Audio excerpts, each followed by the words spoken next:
हैं कि मेरी बेटी को इंसाफ चाहिए। जिस तरह से मेरे बेटी को तड़पा करके मारा उसी तरह से हम उसको मारेंगे, नहीं तो फिर सरकार से हमको इंसाफ दिलवाइए। हम नीतीश कुमार जी से भी कहना चाहते हैं कि मुझे इंसाफ चाहिए। मेरी बेटी जिस तरह से तड़प करके मरी है, हम उसी तरह का मौत उसको देखना चाहते हैं जो मेरे बेटी के साथ ऐसा किया। नवीनगर की बेटी श्रेया घर से 4 दिन से लापता थी।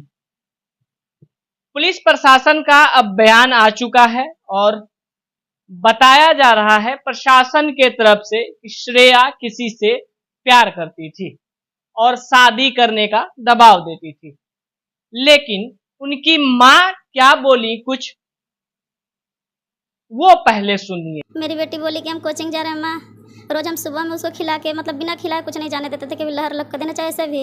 उसको हम रोटी लेकर के घी और नमक लगा के हाथ में उसको लेके एक हाथ में गिलास के पानी और बोले कि लो खा लो। तो बोली कि नहीं मम्मी अभी टाइम नहीं है, टाइम हो गया है, हम लेट हो गए हैं, से हम आएंगे तो खाएंगे। फिर भी हम उसको गेट तक पीछा किए, गेट तक बोले गए, फिर थोड़ा सा आगे बढ़ के फिर आई और शायद पेन की क्या ली, फिर आके गेस्ट रूम से और फिर हम सोचे कि अब खिला देंगे। फिर बोले बेटा खा लो ना, अभी टाइम है। नहीं मम्मा अभी टाइम नहीं है, हम आएंगे तब खाएंगे। और कह के नहीं खाए। बड़ी वाली बेटी बोली छोड़ दो ना मम्मी, नहीं खा रही तो ज़बरदस्ती कह दे रही है। तो हम बोले कि नहीं लहर लुक के दिन है, कुछ लहर मार देगा। तो फिर हम उसको बोले खा लो ना, तो नहीं मम्मी आएंगे तब खाएंगे। और वो चली गई। वो कोचिंग के लिए कह के गए। फिर उसका टाइम था 11 बजे का और 11 बजे वो मतलब आ जाती थी। 11 बजे से 5 मिनट भी ज़्यादा हो जाता था तो हम मतलब कोचिंग में फ़ोन करते थे। कंप्यूटर क्लास भी जाती थी, वहाँ भी फ़ोन करते थे। तो उसके गार्जियन मतलब उसके सर बोलते भी थे कि श्रेया के गार्जियन कैसे 5 मिनट भी होता है तुरंत फ़ोन आता है। उस दिन देखे कि 5 मिनट हो गया, फिर देखे 10 मिनट हो गया। उसके पापा को तुरंत कॉल लगा कि श्रेया नहीं अभी तक आई घर, कि उसको स्कूल में भी काम थे क्या। पापा बोले कि हाँ कुछ काम था, बोली थी स्कूल जाने के लिए। तो हम फिर याद आया कि सुने थे कि मतलब सरकारी स्कूल बंद हो गया है। फिर हमको शक हुआ तो फिर बोले हम कि नहीं सरकारी स्कूल तो बंद है, फ़ोन मतलब 10 मिनट और देखे। तो पापा बोले कि तब कहाँ रह गई। हमको फिर शक हुआ कि लहर मार दिया, शायद खा के भी नहीं गई थी। तो हम बोले अपना लड़का को कि तुम लोग गमछा लो और जाओ देखो, शायद कहीं गिर के मतलब पड़ी नहीं है, शायद दुपहरिया है, कोई देखा नहीं होगा। इन लोग को बोले तो फिर पापा से पूछे तो पापा बोले कि नहीं लोग को मत जाने दो। बगल में मेरे भगना रहते हैं मुकेश, तो बोले कि मुकेश को भेज दो और बाबू के भेजो देखने के लिए। फिर ये लोग को हम कोचिंग की तरफ भेजे जहाँ कोचिंग जाती थी। वहाँ पे पता लगा सर उनको मतलब देखे CCTV जांच किए तो बोले कि हाँ श्रेया आज नहीं आई है, ऐसे भी बताया मतलब नहीं आई है। और एक जैसा कि आपने माँ का बात सुना, माँ साफ तौर पे बोल रही हैं कि डेली के तरह हम अपने बेटी को ट्यूशन जाने से पहले कुछ नाश्ता कराकर भेजा करते थे। जी हाँ, श्रेया की माँ ये बात बताई कि श्रेया जब भी कोचिंग जाया करती थी तो उसे मैं यानी कि उनकी माँ डेली सुबह श्रेया के कोचिंग जाने से पहले धूप का समय होता था तो वो अपनी बेटी को कोचिंग जाने से स्कूल जाने से पढ़ाई करने जाने से पहले कुछ खिला पिला कर भेजा करती थी। क्योंकि लू लहर का दिन यानी कि गांव देहात का जो शब्द है लू लहर, धूप कड़ाके का धूप जिसको बोलते हैं, वो चल रहा था। लेकिन वहीं प्रशासन का कहना है कि श्रेया का मर्डर नहीं किया गया है, वो दबाव बना रही थी शादी करने के लिए, किसी लड़के से वो प्रेम प्रसंग करती थी। लेकिन माँ का साफ साफ कहना है कि मेरी बेटी ऐसा कुछ नहीं कर रही थी। ये तो जांच की विषय है कि क्या चीजें हैं क्या नहीं है। लेकिन बिहार की बेटी, नवीनगर की बेटी, काराकाट की बेटी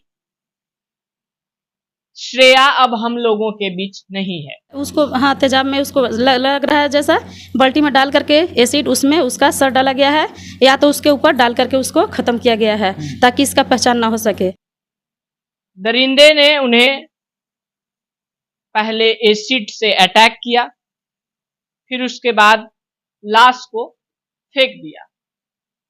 पुलिस प्रशासन लाश को कैरी करती है, पोस्टमार्टम करती है, फिर उसके बाद प्रशासन का ये एक बयान आता है, जो पूरा बयान आप सुन ले। लड़की से प्रेम संबंध था उनका और लड़की से बात होती थी। लड़की दबाव बना रही थी शादी करने के लिए और ये लड़का मुकरा उससे इनकार किया। उस लड़के का कहना था कि हो सकता है इस कारण भी वो लड़की डिप्रेशन में थी, क्योंकि परिवार में भी ये लोग बात जानते थे कि इस लड़के से ऐसा संबंध है।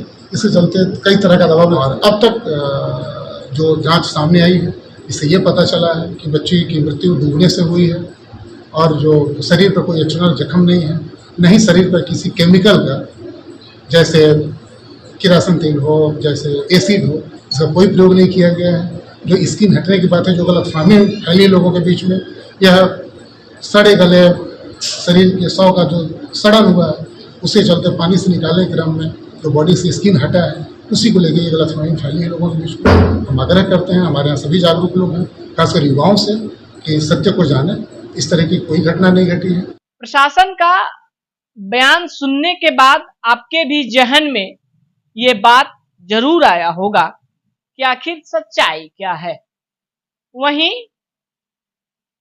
उनकी मां का भी एक बयान बहुत तेजी से वायरल हो रहा है। उनका मां का भी बयान आप सुने हैं और सुन रहे होंगे। उनके मां का कुछ और कहना है, लेकिन प्रशासन कुछ और बोल रहे हैं। लेकिन बात अब बेटी का हो, जो हुआ सो बहुत ही गलत हुआ। क्या कोई बेटी से आप इतना दूरियां कैसे? आखिर क्या हर बेटी को जीने का अधिकार या फिर उसे लड़ने का अधिकार नहीं है? आखिर दरिंदे ने उन्हें कैसे बहलाया फुसलाया, शादी का झांसा दिया? ठीक है, अगर प्रशासन का बयान आ रहा है कि श्रेया दबाव बना रही थी अपने लवर पर शादी करने का, तो फिर मर्डर कैसे हो जाता है? एसिड अटैक कैसे हो जाता है? तमाम चीजें, बहुत सारे सवाल घूम रहे हैं। आखिर कैसे मर्डर होता है? कैसे एक बेटी अब इस दुनिया में नहीं रही? ये तो जांच का विषय है। वहीं प्रशासन का कहना है कि सोशल मीडिया पर बिना कोई साक्ष्य का भ्रमण ना फैलाएं। लेकिन अब वो बेटी श्रेया का इंसाफ कौन दिलाएगा? क्या काराकाट के बेटा कहे जाने वाले पवन सिंह ने जाकर परिजनों से मिलने का कोशिश किया? बहुत सारे वादे कर रहे थे पवन सिंह जी कि मैं चुनाव हारूं या जीतूं, मैं काराकाट का बेटा हूं, बेटा बन के रहूंगा।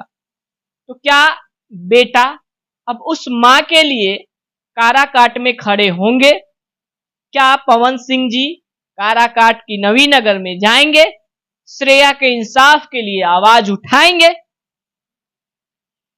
बहुत सारे सवाल सोशल मीडिया पर घूम रहे हैं और नवीनगर की जनता अब यही देखना चाह रही है कि अब मेरे बुरे वक्त में कौन खड़ा होगा।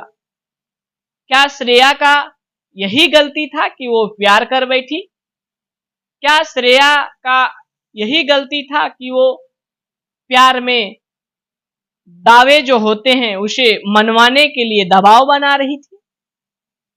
क्या कुछ आपका प्रतिक्रिया है? कमेंट बॉक्स में अपना राय जरूर दीजिएगा। फिलहाल अभी तक यही अपडेट है, फिर मिलते हैं कोई और अपडेट के साथ। तब तक के लिए जय हिंद।